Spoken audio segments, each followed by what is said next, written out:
नमस्कार, दिन भर की बड़ी खबरों में आपका स्वागत है। मैं हूं आपके साथ प्रिया सिंह। आज इस बुलेटिन में बात करेंगे केंद्र की तरफ से दी गई कुछ और रियायतों की, डीए पर लगी रोक पर गरमाई सियासत की। जानेंगे कि छोटे कारोबारियों के लिए क्या है मोदी सरकार का प्लान और क्या शिवराज सरकार में जनता है परेशान। और आखिर में बात निर्यात क्षेत्र में बढ़ने वाली बेरोजगारी की। लेकिन तमाम बड़ी खबरों से पहले एक नजर सुर्खियों पर।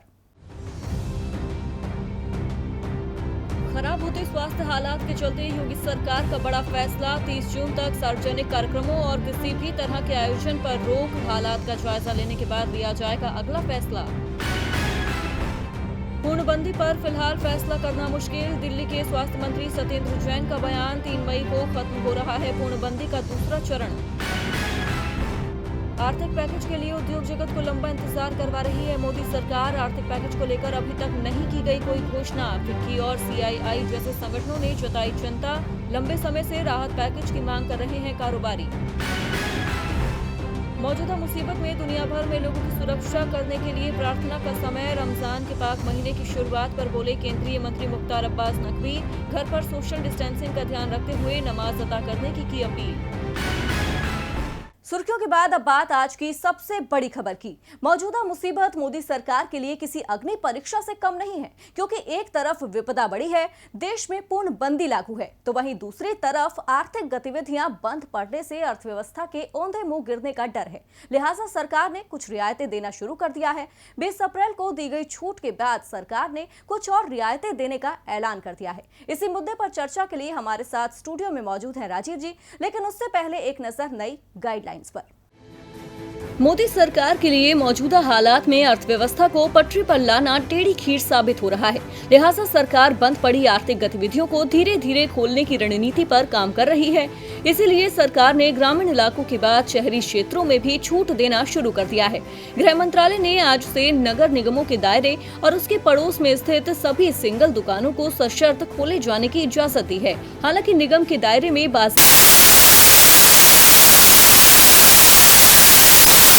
जरूरी शर्तें भी रखी। 50 में काम करेंगे कर्मचारियों को मास्क पहनना जरूरी होगा। सोशल डिस्टेंसिंग का सख्ती से पालन करना होगा। दुकान अधिनियम के तहत पंजीकरण होनी चाहिए। वहीं मॉल और शॉपिंग कॉम्प्लेक्स बंद रहेंगे। जिन इलाकों में 20 से ज्यादा मामले हैं वहां दुकानें बंद रहेंगी। नगर निगम में स्थित बाजार वाली दुकानें बंद रहेंगी। नगर निगम और नगर पालिका की सीमा में आने वाले बाजार भी नहीं खुलेंगे। साफ है कि आज से देश भर में गैर जरूरी सामानों की दुकानें भी खुल गई हैं। इससे पहले भी सरकार ने 20 अप्रैल को कुछ रियायतें दी थीं, लेकिन इन रियायतों का ये मतलब नहीं है कि मुसीबत टल गई है। मुसीबत अभी भी सिर पर मंडरा रही है। इसीलिए खुद की हिफाजत के लिए एहतियाती कदम उठाने जरूरी हैं। अब रुक करते हैं राजीव जी का। राजीव जी, 1 महीने के बंद के बाद सरकार ने कुछ शर्तों के साथ दुकानें खोलने के निर्देश जारी कर दिए हैं, जिससे देश के बड़े हिस्से में रोजमर्रा का काम तो शुरू हो जाएगा। लेकिन सवाल यहाँ ये है कि जब प्रोडक्शन का काम ही शुरू नहीं हो पाएगा तो बाजार का व्यापारी कारोबार किस चीज का करेगा, क्योंकि उद्योग अभी भी बंद है। उन्हें लेकर सरकार ने कोई फैसला नहीं लिया है और न ही इनसे जुड़े कामगारों को लेकर। ऐसे में सरकार का ये फैसला लोगों को कितनी राहत दे पाएगा?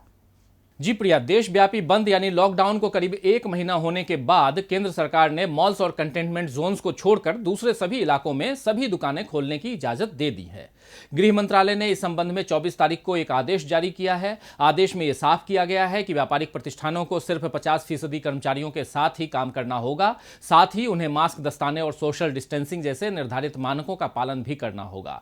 पहली नजर में ऐसा लगता है प्रिया कि यह आदेश दुकानदारों और खरीदारों के लिए बड़ी राहत बनकर आया है, लेकिन इस सरकार के पहले के कई फैसलों की तरह इस आदेश में भी कई तरह की दिक्कतें जुड़ी हुई हैं। जैसा कि हम सब जानते हैं कि बाजार मांग और पूर्ति के नियम के आधार पर चलता है, लेकिन अभी सरकार ने मांग की ओर ध्यान दिया है, जबकि उसकी पूर्ति कैसे होगी इसके ओर उसका ध्यान नहीं है, इसका कुछ भी पता नहीं है। महामारी को रोकने के लिए जब सब कुछ बंद हुआ तो देश के बड़े छोटे कारखाने भी बंद हुए। सेहत के लिहाज से ऐसा होना ठीक भी था, लेकिन इसका असर हमारी अर्थव्यवस्था पर बुरी तरह पड़ा। उद्योग मालिकों को तो नुकसान हो ही रहा है, लाखों कामगार भी बेरोजगार हो गए हैं। इन तमाम लोगों को उम्मीद थी कि सरकार उनके लिए जल्द कोई राहत भरा ऐलान करेगी, लेकिन अफसोस है कि उनकी ये उम्मीद अब तक पूरी नहीं हुई है। सरकार दुकानों को कुछ शर्तों के साथ खोलने की जो बात कर रही है, उनमें सबसे बड़ा सवाल यही है कि इसमें सामान जो है वो कहां से आएगा। पुराने जमा स्टॉक को दुकानदार कुछ दिनों में बेच देंगे, लेकिन उसके बाद इसकी आपूर्ति का क्या प्रबंध है, ये भी सरकार को बताना चाहिए।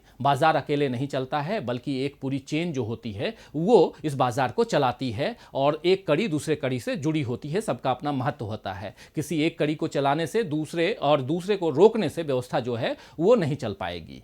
दूसरी बात 50% कर्मचारियों के नियम वाली है। यह पता लगाने का क्या सिस्टम है कि किस दुकान में पहले कितने कामगार थे और अब किस हिसाब से उन्हें काम दिया जा रहा है, और अगर कोई दुकानदार इसमें गड़बड़ करे तो उन्हें दूर करने की क्या व्यवस्था है। तीसरा सवाल उन दुकानदारों से जुड़ा है जिनकी दुकानें किसी मार्केट कॉम्प्लेक्स में हैं। सरकार का कहना है कि शहरी क्षेत्रों में सभी अकेली दुकानों, पड़ोस की दुकानों और आवासीय परिसरों में स्थित जो दुकानें हैं उनको खोलने की अनुमति है। आदेश में कहा गया है कि बाजार में स्थित दुकानों, मार्केट कॉम्प्लेक्स और शॉपिंग मॉल को खोलने की इजाजत नहीं है, जबकि बड़े शहरों के रिहायशी इलाकों के पास बने मार्केट कॉम्प्लेक्स से हजारों लोगों की जरूरतें पूरी होती हैं। इसीलिए यहां सवाल उठता है कि क्या इस तरह की दुकानों को भी निगम की दुकानों की तरह नहीं खोला जा सकता था।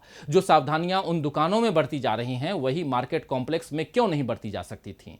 कुल मिलाकर सरकार का यह फैसला राहत भरा तो लगता है, लेकिन इसमें राहत सबके लिए नहीं है, कुछ ही लोगों के लिए है। अगर सरकार थोड़ा और सोच समझकर आदेश देती तो शायद राहत का यह दायरा बड़ा होता।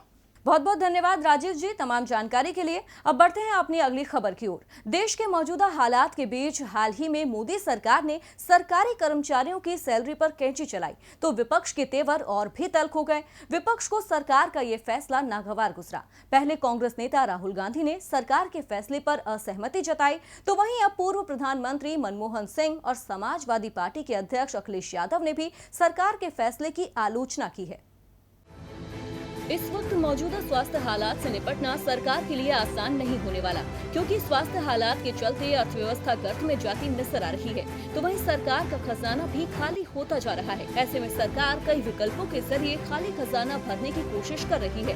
सरकार ने कुछ दिनों पहले केंद्रीय कर्मचारियों को डीए का भुगतान न करने का फैसला किया है। सरकार के इसी फैसले पर कांग्रेस सांसद राहुल गांधी पहले ही असहमति जता चुके हैं। वहीं अब पूर्व प्रधानमंत्री मनमोहन सिंह ने भी सरकार के फैसले का किया है।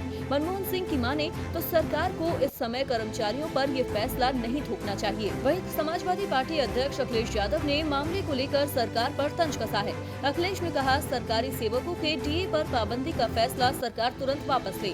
एक तरफ बिना अवकाश लिए अधिकारी कर्मचारी लोग अपनी जिंदगी दांव पर लगाकर सामान्य दिनों से कई गुना काम कर रहे हैं, दूसरी तरफ सरकार उन्हें हतोत्साहित कर रही है। पेंशन पर निर्भर रहने वाले बुजुर्गों के लिए तो ये और भी कठोर फैसला है। दरअसल सरकार के महंगाई भत्ता पर रोक लगाने के फैसले से करीब 54 लाख सरकारी कर्मचारियों और 65 लाख पेंशन भोगियों पर असर पड़ेगा।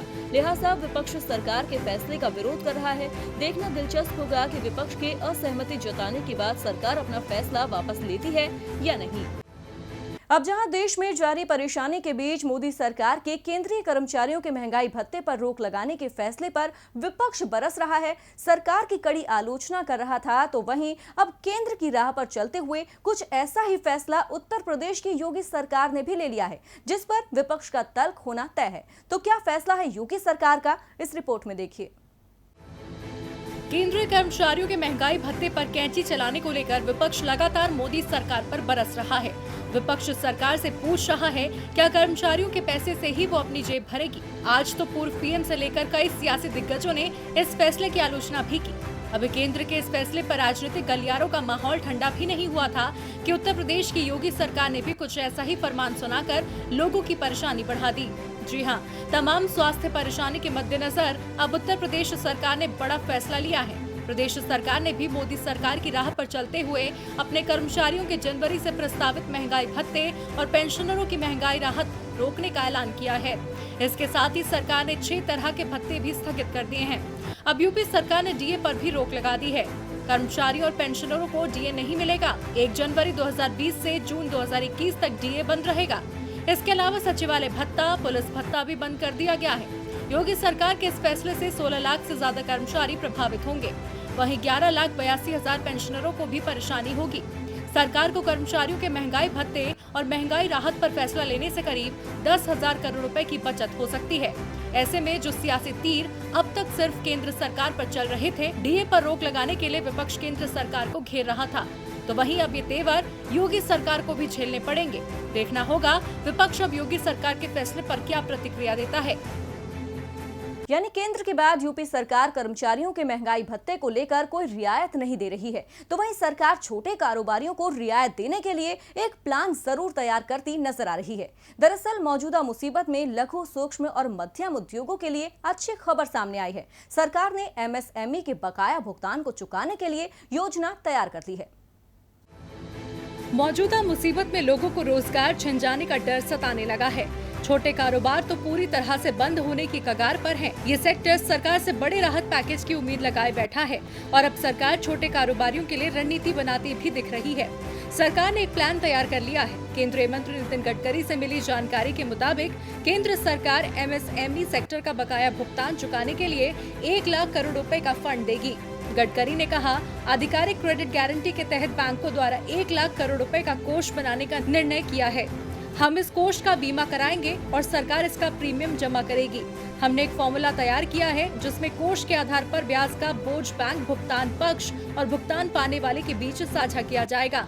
ये कोष एमएसएमई कंपनियों का लोक उपक्रमों, केंद्र और राज्य सरकारों पर बकाये को चुकाने के काम आएगा। एमएसएमई सेक्टर को राहत देने के लिए सरकार का प्लान तैयार है। अब इंतजार इस पर मुहर लगने का है। उम्मीद करेंगे कि फंड मिलने के बाद उद्योग जगत को थोड़ी राहत मिलेगी और जिन कारोबारियों के काम धंधों पर काले बादल मंडरा रहे हैं वो छट जाएंगे। अब सरकार ये प्लान कब अमल में लाएगी और एमएसएमई को कब राहत मिलेगी, ये तो वक्त बताएगा। लेकिन शिवराज सरकार मध्य प्रदेश की जनता को कोई राहत नहीं दे रही है। इसकी पोल विपक्ष जमकर खोल रहा है। जी हां, मौजूदा वक्त में कई राज्य सरकारें गरीबों की जिंदगी आसान बनाने के लिए कदम उठा रही हैं, लेकिन मध्य प्रदेश की शिवराज सरकार शायद सूबे की जनता को फिलहाल कोई राहत देने के मूड में नहीं है, जिसे लेकर अब मध्य प्रदेश कांग्रेस ने शिवराज पर कटाक्ष करते हुए सवाल पूछे हैं। मध्य प्रदेश में बीजेपी को सत्ता में आने की बेहद जल्दी थी, लेकिन शिवराज सिंह चौहान ने जिस वक्त सूबे की बागडोर संभाली, उसने शिवराज सरकार की परेशानी बढ़ा दी, जिसे लेकर विपक्ष के तीखे तीर लगातार सत्ताधारी दल पर चल रहे हैं। और मौजूदा हालात में तो कांग्रेस शिवराज सरकार को हर मुद्दे पर घेर रही है। पहले कैबिनेट गठन में हो रही देरी सरकार की परेशानी बढ़ा रही थी, तो वहीं अब जनता को मुश्किल वक्त में भी राहत नहीं देने को लेकर मध्य प्रदेश कांग्रेस ने बीजेपी सरकार को आड़े हाथों लिया है। कांग्रेस ने ट्वीट किया, शिवराज क्या राहत दे रहे हैं, अन्नदाताओं से वसूली जारी, स्कूल फीस वसूली जारी, बिजली बिल वसूली जारी, ईएमआई वसूली जारी, मकान किराया वसूली जारी, सभी टैक्स वसूली जारी, जनता से चंदा वसूली जारी। शिवराज जी, व्यापार रोजगार सब बंद होने पर आपने जनता को कौन सी राहत दी है? अब जब मुश्किल वक्त में बाकी राज्य सरकारें जनता को राहत देने के लिए कदम आगे बढ़ा रही हैं और शिवराज सरकार जनता का भार बढ़ा रही है, तो सवाल उठने लाजमी हैं। लेकिन देखना दिलचस्प होगा कि कांग्रेस के इन सवालों से शिवराज कैसे खुद का बचाव करते हैं और गरीब जनता को कब तक राहत देते हैं। और बुलेटिन के आखिर में बात निर्यात क्षेत्र में बढ़ने वाली बेरोजगारी की। केंद्र सरकार ने देश के स्वास्थ्य हालात को सुधारने के लिए पूर्णबंदी तो लागू कर दी, लेकिन हालात अब भी सही नहीं है, जिसके बाद सवाल उठ रहा है कि क्या 3 मई के बाद भी बंद की मियाद बढ़ाई जाएगी। वहीं अगर पूर्णबंदी लंबे समय तक चलती है तो देश के निर्यातकों की मुश्किलें भी बढ़ जाएंगी, और अगर निर्यातक मुश्किल में आए तो लोगों के हाथों से रोजगार छिन जाएगा, जिसे लेकर निर्यातक संगठन ने सरकार को आगाह किया है। पूर्णबंदी देश के निर्यातकों के लिए परेशानी का सबब बन गई है। 25 मार्च से काम धंधे ठप पड़े हैं, लिहाजा अर्थव्यवस्था का पहिया रुक गया है। हालात ये हो गए हैं, अगर सरकार पूर्णबंदी को आगे बढ़ाती है तो देश के निर्यातकों की परेशानी और ज्यादा बढ़ जाएगी। लिहाजा निर्यातक संगठन federation of Indian export organisation यानी FIEO ने इस बारे में सरकार को आगाह किया है। FIEO के अध्यक्ष शरद कुमार सराफ का कहना है, पूरी तरह से बंद लागू किए 1 महीने से ज्यादा हो चुका है और इसके कारण उद्योगों और श्रमिकों के लिए मुश्किलें खड़ी हो रही हैं। अगर ये लंबे समय तक जारी रहा तो निर्यातकों के सामने दिक्कतें आ सकती हैं। आपको बता दें, देश के निर्यात की स्थिति पहले से ही सुस्त है। मार्च में देश का निर्यात 11 साल के सबसे निचले स्तर पर रहा और अगर निर्यात में गिरावट होती है तो कई सेक्टर्स में छंटनी शुरू हो जाती है। लोगों के रोजगार जाने की संभावना बढ़ जाती है। हालांकि सरकार ने ग्रामीण इलाकों के अलावा अब शहरी इलाकों में भी धीरे धीरे रियायतें देना शुरू कर दिया है, जिसका फायदा निर्यातकों को जरूर मिलेगा। तो फिलहाल मेरे साथ दिन भर की बड़ी खबरों में इतना ही। आप देखते रहिए DB लाइव। नमस्कार।